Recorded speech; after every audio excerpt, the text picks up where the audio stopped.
Hello, my dear kiddos. Are you ready for the reading today? We are going to read The Circus Ship by Chris Van Dusen. If you have a copy, go grab it so that we can read together. The Circus Ship by Chris Van Dusen. 5 miles off the coast of Maine and slightly overdue, a circus ship was steaming south in fog as thick as stew. On board were 15 animals who traveled to and fro. The next day, it was Boston for another circus show. The captain, Mr. Carrington, was honest and sincere. He thought that they should drop the hook and wait for things to clear. But Mr. Payne, the circus boss, was terribly demanding. He stomped up to the helm where Captain Carrington was standing and screamed, "Don't stop! Keep going! I have got a show to do! Just get me down to Boston town tomorrow, sir, by 2." Then came a crash, an awful bash. Things flew into the air. The ship had smashed into a ledge that no one knew was there. The shattered ship began to tip, then sank without a sound. The splashing, thrashing animals swam round and round and round. The captain said to Mr. Payne, "Pray tell, what shall we do? We can't just leave them here to drown. We have got to save them too." "The animals?" yelled Mr. Payne. "Why, sir, what are you, daft? It's me that you should rescue. Pull me up into the raft. Now ferry me to safety, sir, before I die of cold. Don't question me," barked Mr. Payne. "Just do as you are told." Through chilly water all night long, the animals swam on until they reached an island beach just before the dawn.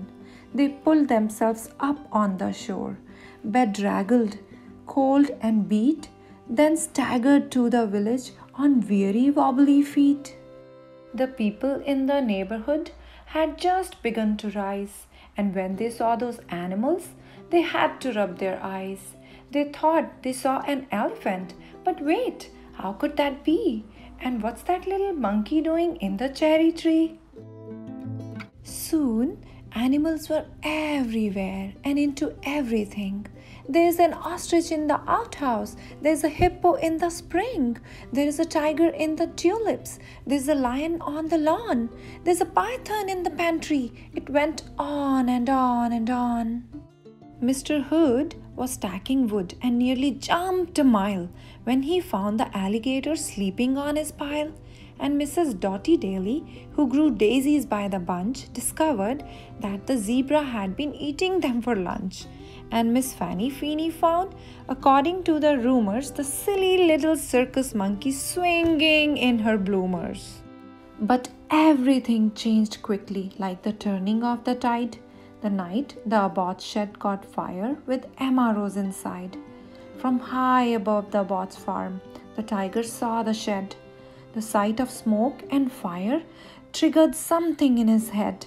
He had jumped through flames 1,000 times back in his circus days, so he ran past all the people and he leapt into the blaze. Then everybody panicked. "Help! Help! What can we do?" When from the raging fire something big burst into view. It was a most amazing sight, and everybody froze when they saw the tiger saving little Emma Rose. The tiger's risky rescue changed everybody's mind. The animals weren't bothersome, the animals were kind, and so they lived together. Side by side, they got along. It didn't seem like anything could possibly go wrong. Then Little Red, the messenger, came running with the word. Apparently, a circus ship had sunk from what he had heard. The animals are from that boat. They swam in from the bay. The greedy owner wants them back. He will be here any day. So the people called a meeting, and they quickly hatched a plan. No animal that came ashore would sail off with that man. The next day, at the crack of dawn, a ship was at the pier, and up the lane marched Mr. Payne, whose voice was loud and clear. "I am the circus owner. My ship sank in the murk.